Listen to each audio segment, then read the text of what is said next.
अवधूत चिंतन श्री गुरुदेव दत्त श्री स्वामी समर्थ। नमस्कार, मी रोहिणी परत एकदा तुमच्यासाठी खूप महत्त्वाचा व्हिडिओ घेऊन आलेली आहे आणि आजच्या व्हिडिओमध्ये खूप महत्त्वाची माहिती मी तुमच्यासाठी घेऊन आली आहे। आता बघा कसं असतं ना, आपल्याला बऱ्याचशा कामानिमित्त किंवा बऱ्याचशा कारणानिमित्त किंवा काही आपल्या अडचणी असू शकतात, आपल्या स्वतःच्या अडचणी असू शकतात।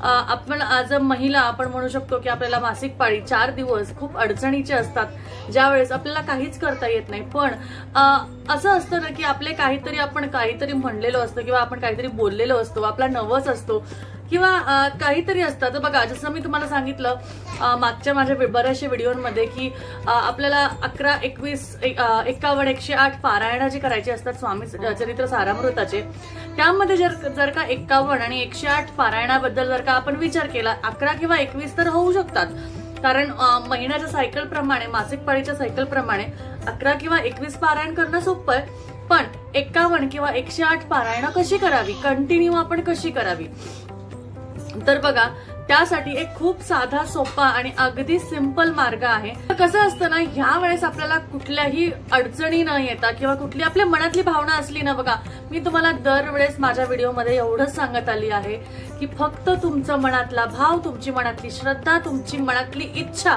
ह्या गोष्टी खूप महत्वाच्या आहे। खरंच खूप महत्वाच्या आहे, कारण ह्याशिवाय कुठलीही गोष्ट होऊ शकत नाही। आता तुम्ही म्हणाल की नुसतं श्रवण करून कसं आपण आपलं पारायण करू शकतो? पारायण म्हणजे स्वतः वाचणं असतं। तर हो, पारायण म्हणजे स्वतः वाचणं, स्वतः त्यात तल्लीन होणं, त्यात बोलणं, त्यात वाचणं, ह्या सगळ्या गोष्टी खूप महत्वाच्या असतात। पण बघा कसं असतं ना की काही कारणांनिमित्त, आता महिलांच्या मासिक पाळीच्या निमित्त ती 4 दिवस जी असतात, पहिली, दुसरी, तिसरा, चौथा, ते 4 दिवस, एखाद्या वेळेस पहिला दिवस तर असंही होऊन जातो की तुमचं पारायण होऊन जातं आणि संध्याकाळी वगैरे तुमची अडचण येते, तर 3 दिवस समजा, 5व्या दिवशी आपण डोक्यावरनं आंघोळ घेऊन करू शकतो।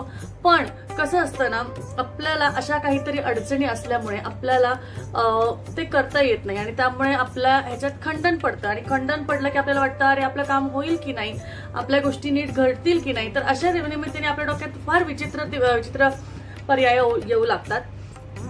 किंवा तुमचे दिवसभराचं किंवा 7 दिवसाचे किंवा असे जे आपण म्हणतो क्रमशः आपण वाचत असतो, त्या क्रमशः मध्ये जरी तुम्हाला जर का त्यामध्ये खंडन पडू द्यायचं नसेल, तर खूप साधा, सोपा आणि सिंपल पर्याय आहे, खूप अगदी सिंपल पर्याय आहे।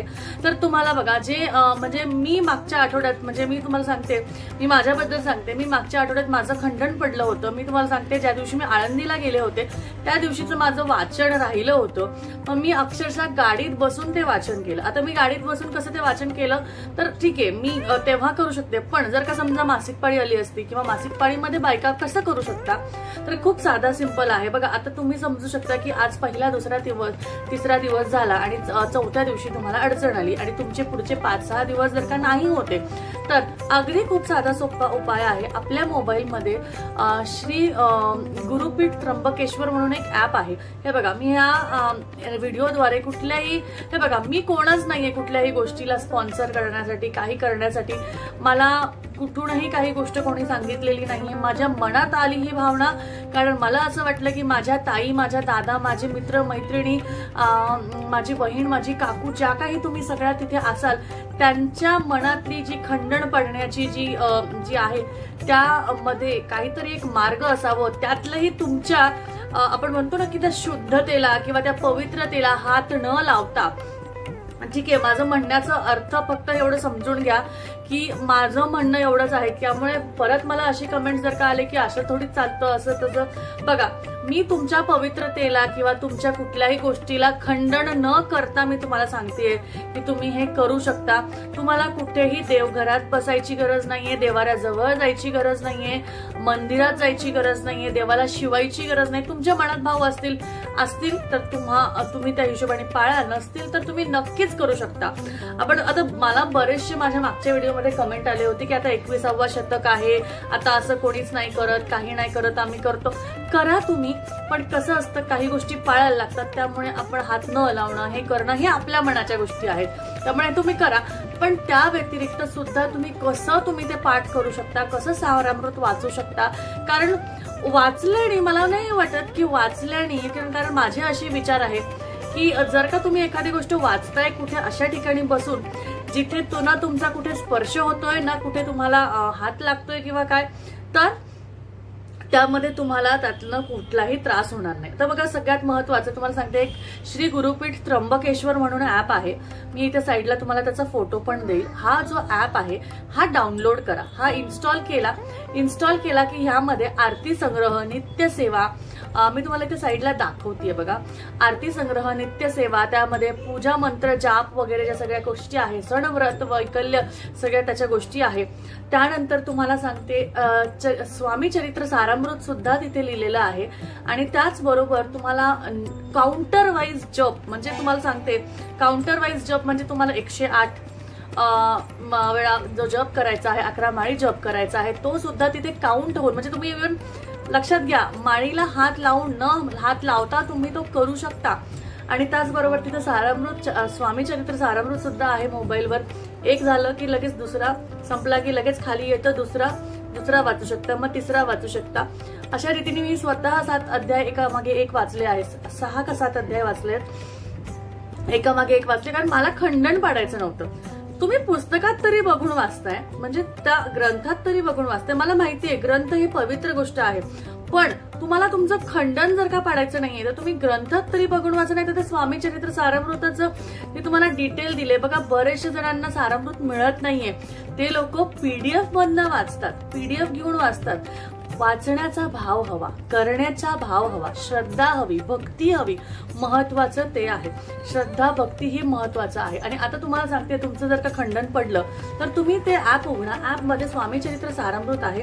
बसल्या बसल्या तुम्ही जिथे आहात, मंदिराजवळ जायची गरज नाहीये, जिथे आहात तिथे तुम्ही उघडलं आणि तुम्ही ते वाचू शकता. त्यानंतर तुम्ही मंत्र जप करू शकता, स्वामी चरित्र सारामृत वाचू शकता, तारक मंत्र म्हणू शकता.